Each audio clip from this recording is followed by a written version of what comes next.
Good morning! Today we get to go outside for the very first time. And we're out of quarantine finally. So let's go outside.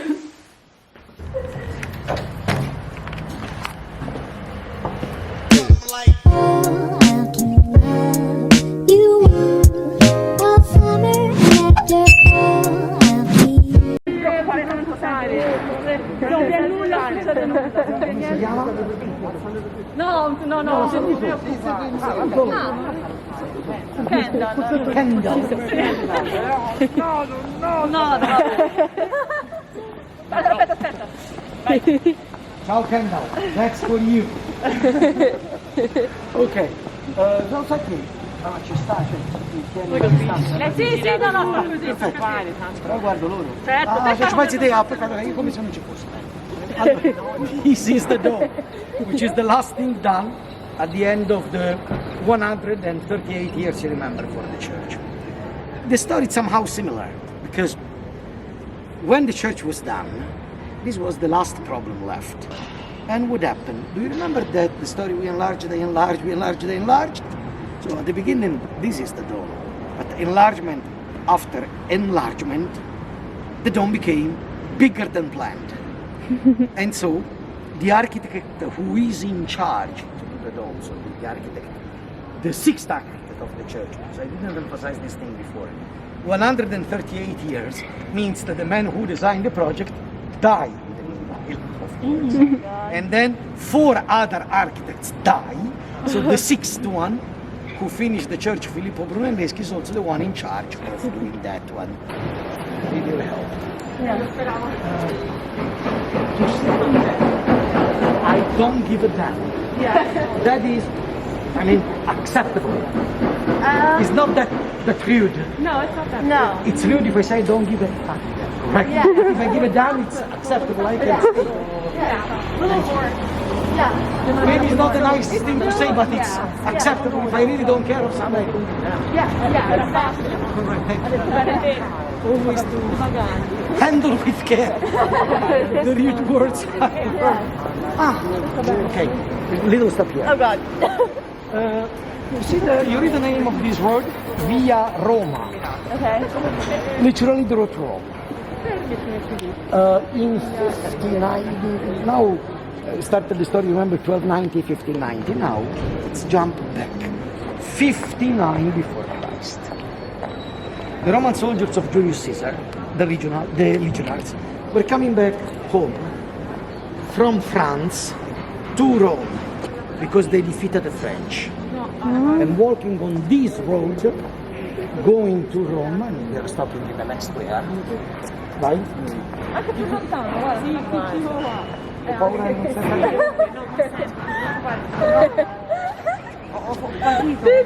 Non ci sta! Nella cosa, nella pocket, on the pocket. È very loud. Trying to. Prova qua. Okay, so coming back home from that side to this one, they stopped in the place I'm going to show you in a while. Tell me, I'm sure you know the idiom, all road leads to Rome. It's a famous idiom, but of course it's not true. Except for this road. This is really the good road. That really means that if you are a good walker and you walk ahead and you never turn, you have to stay on this road in a week walking, or if you prefer in 300 kilometers, you will be exactly in the end of this road is the top of the Capitol Hill. So, and by the way, the Rome is not road to Florence. It's not just Rome to Florence. The road called Cassia is one of the most important roads of the Roman Empire. Goes from Rome to the north, means Sicily, Siena, Florence, Bologna, Milan, German, France. Imagine that really whenever a merchant to the north, they walked through this road, so did the army. And that's why the legionaries coming back home stopped exactly in this place. You now see the column. In 59 before Christ, really, way large above the merry-go-round, the carousel. Thank you. Which is the difference between merry-go-round and carousel? Grazie. L'antico centro della città, literally the ancient city center, because this is geographically, you remember the place where everything is done. Second line, da secolare squallore, after centuries of squalor because of the illegal business which took place here around in the 1700s, a vita nuova restituito, given back to a new life. Let's go on that way. Practical things. On the top of this department store, there is an amazing terrace. If you like to take a picture to the central area, it's on the 6th floor. You can get there? I see you can get there. Pretend to be interested in anything and then go up to the top. We'll do that And after this. second suggestion, if someone of you has an iPhone, iPad or whatever is by Apple, this is the only official license of the Apple store in Florence. Good to know. You say, what does it mean? I'll tell you, because based on the experience, there are several other places who sell Apple, and in case you have anything broken or who doesn't work, but if they do anything which is not wrong, it's not guaranteed. No, because of bad experience of someone who had a trouble, the only one that you can have your warranty. Yeah, warranty. Is Official by Apple is that one. Yeah. How many times have you done this tour? Many times. Like 10? Interesting because Does he say the same thing every time? not every time. And this time it's a little bit different. We didn't reach the destination. Right. One thing that I hope you will realize and appreciate even more day by day you stay in Florence is that wherever you stroll around, even in a place that apparently is not that special like the other church, building of 1200s, Right. building of the 15 with the graffiti. By the way, this is not painted. That spectacular decoration is graffiti. Wow. With the concept of stencil. So that Wow, they have yeah. now we go this way. Just give you an idea, there is another. These are the things that I say are not the one. If you buy the Blue Guide or Rick Steves, the 10 things not to miss in Florence. These are not in that list. Okay. However, a spectacular a building like this one in any other city will be in the list of the top 10. Right. Because this is a spectacular building of Yeah, the this palace is 1300s, and by the way, it doesn't look like, but it's a church. It's a church with a very strange shape because they are the floor. They are the one 2 floors above later, and this is one amazing thing of Florence, that wherever you go, in every road you go, there is something that catches your attention because it's a building of the 12, 13, 1400s. Look, Dante over there. See Dante? Dante? Oh, yeah.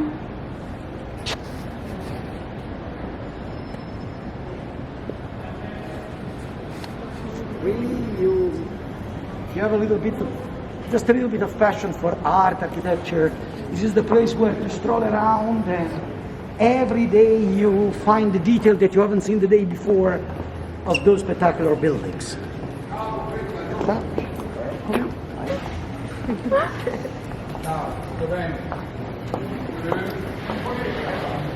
Facciamo un video che si chiama Bernie Ballerino. We're going to have a quick stop. Where is the house of Dante? Dante, the father of the Italian language that Perla showed you the panel. I don't know if you know those information.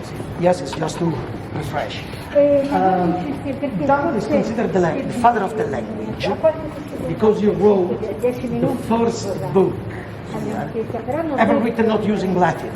So Latin was the official language. All the books and documents were written in Latin, but he used for the first time the language spoken by the people called the vulgar, sort of dialect of the area. That book became famous and studied also, not just in Florence, but also in the other cities. So the people started to know the language used by Dante. And when several centuries later, Italy became a nation, they had a problem.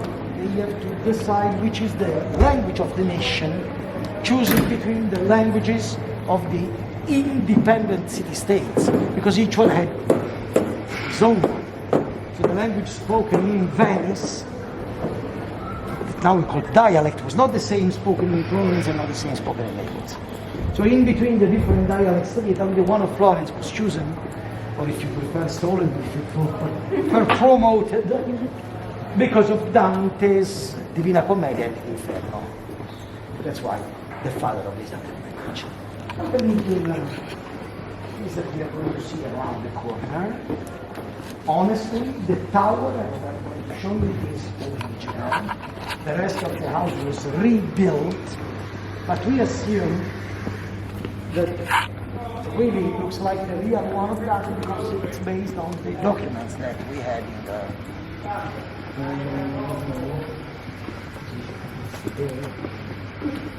land registry. Yeah, the Land registry makes sense. Okay. Yeah. So they got the documents from the land registry of the time, so it's more or less.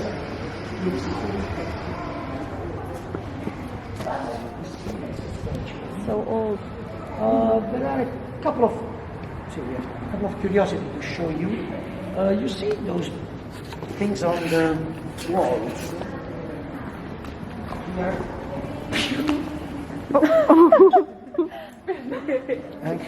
Non si può. WWF for animal protection. But the pigeons are, my definition of a pigeon, it's a rat with wings. Dirty as a rat, so kill the pigeons. Sorry if you are a member of animal protection. These anchors are to tie here the bridles and the reins of the horses. And by the way, if you don't see the anchor, you see the rings, but it's exactly for the same reason. The well with the water, which has to be protected, because by the way, I mean, to have the water, otherwise you have to take it from the river, but it has to be protected not only by the people who can steal, but the people who can poison. You're right. This building is important for another reason. You see, ground floor, second floor, line of windows. The last window of the corner. The one with the shutters partially opened. You have to know that into that room, in 1500, Leonardo da Vinci painted Mona Lisa. Wow. It shocked her that much. Worship of Leonardo. Last window on the left side of the second floor. Mona Lisa was painted there. You also know that Mona Lisa unfortunately is not here anymore. It's in France, in the Louvre. It's not stolen by Napoleon, as a lot of people think. It was physically sold by Leonardo. He spent the last 3 years of his life in France, in Amboise, called by the King of France to be the director of the French Academy. Leonardo moved there and got with him physical paintings as a sort of portfolio. Mona Lisa was one of the paintings, and it's story, maybe it's a legend, but it's funny. So the King of France said, Leonardo, I want to buy that painting. No, not the one of the words. I want to buy the painting of the girl who doesn't smile. And so that's how Mona Lisa was. Florence. This is Capitol Hill of Florence. The square is dominated by this building of the late 1200s, designed by Arnolfo di Cambio, who is the same architect who designed the cathedral. Remember the man of the arms. Okay, designed by him to be the new house of the politicians, because they have a smaller city hall before. It's curious that the new palace of the politician, now it's called Palazzo Vecchio, old palace. Because in the meanwhile, there were other buildings that became the new, after this one became the old. It's still working as the city hall. So this building is divided in two parts. One part is a museum that you can visit with wonderful frescoes, statues, masterpieces of art. And the other side is still working as the town hall. You see that balcony with the three flags, European Union, Italy, Florence, and a banner? This is still the room of the mayor of Florence. Technically, the local government is here. The town hall. Now I'm asking you, tell me if you agree with me. I'm sure you've seen several town halls in your country and maybe also abroad. Usually the city hall looks like palaces. This one looks like a castle, like a fortress. It's not exactly the shape you expect from a town hall.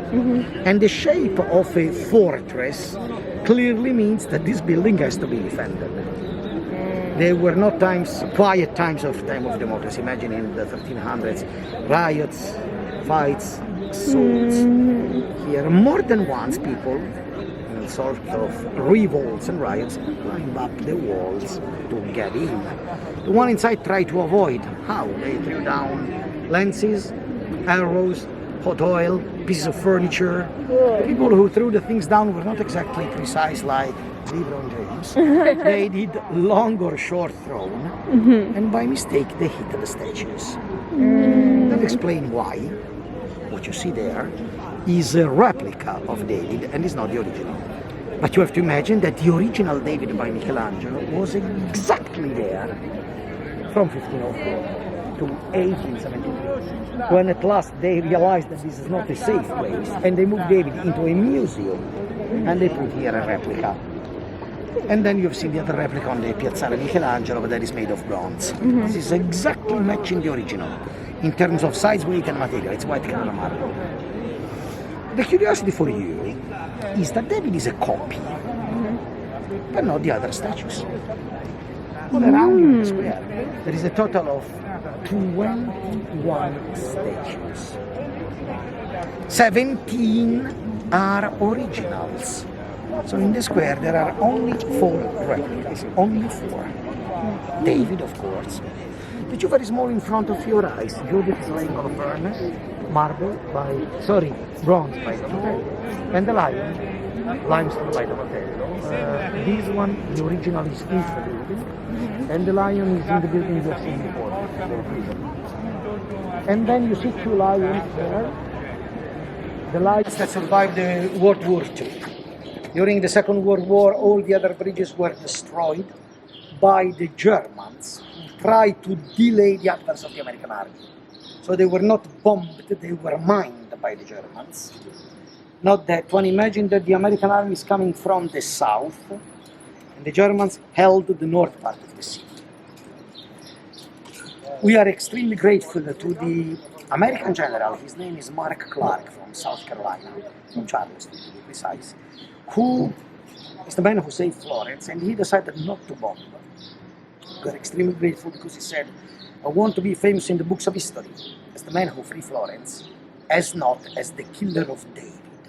Meaning that they didn't have precise bombs, smart bombs, as you like to call them. So a mistake here, where everything is close by, means to run the risk to destroy David. The target was the train station. I don't know, did you come by train? I don't know, by airplane, okay. Anyway, probably you will see the train station, it's really a quarter of a mile from the cathedral, half of a mile from here. It's in the middle of everything. A little mistake that really a quarter of a mile in 1944, it's a little mistake in bombing. Means to run the risk to destroy her, to kill David. So he said, not to kill David, I will never bomb Florence. And that explains why Florence is one of the few cities of Italy never bombed during the World War II. So it was not bombed by the Americans. The Germans destroyed the bridges to delay the advance of the American army, but not that one, which survived. It's a bridge of 1333. The last thing that I like to tell you, it's a curious shape. You see something that looks like houses. From 1333 to 2021, only a few things changes on the bridge. The store, where you see houses, they are technically shops, stores. Nowadays, most of them closed anyway, nowadays they are jewelers and goldsmiths.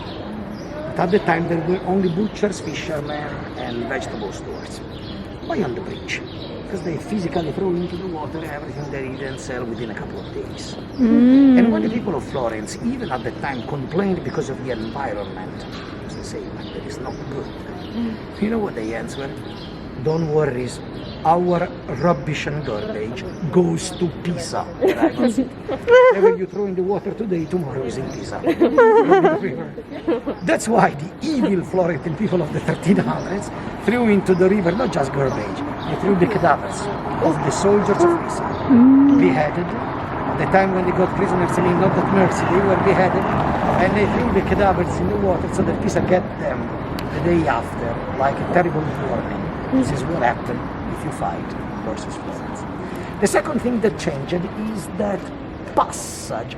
You see running above the arches and the houses, there is a line of windows, grated windows. This is technically a passage called the Vasarian Corridor that was built once again at the time of Cosimo, the man of the statues, the man of this building, because at that time he lived on the other side, in the spectacular Pitti Palace that maybe you have already seen yesterday strolling around. If not, go there, it's 5 minutes, it's wonderful. So he lived there, but everything important is here, by the way, offices of politicians, city hall. So every day, technically, he has to cross the river. But because it was the market, first of all, there was a terrible bad smell coming out from the bridge because of butchers, fishermen, and don't forget, cadavers. Second, it was crowded, and the Medici didn't want to get stuck in the traffic jam with their chariot. Third, it was dangerous, because in the crowd and the chaos of a market, they ran the risk to be killed by the rival families. There is one thing I realized I didn't emphasize. Do you remember when at the beginning I joked with the palace, your palace should be better? Perfectly. This is a rivalry. But the real way to show that rivalry is that his family tried to poison your family, who organized political murders to kill her family, and so on. So this is what really happened. So it's dangerous to be in the middle of the crowd where your rivals can organize any kind of organize a political murder to kill you. So put the three things together. Not to breathe the bad smell, not to waste time in the traffic jam, not to run the risk to be killed. And I had a fourth reason unsaid, that it's prestige. The Medici built their own private passage above the houses, also to say to the rivals, all of us are rich, all of us have wonderful palace, mine is frescoed by Leonardo, you're by Michelangelo, you're by Raphael. But physically, we walk above your head, we walk underneath our feet. Down, yeah. I've been feeling so down, yeah. Can you tell me why? Can you tell me why I'm down, yeah. No friends of mine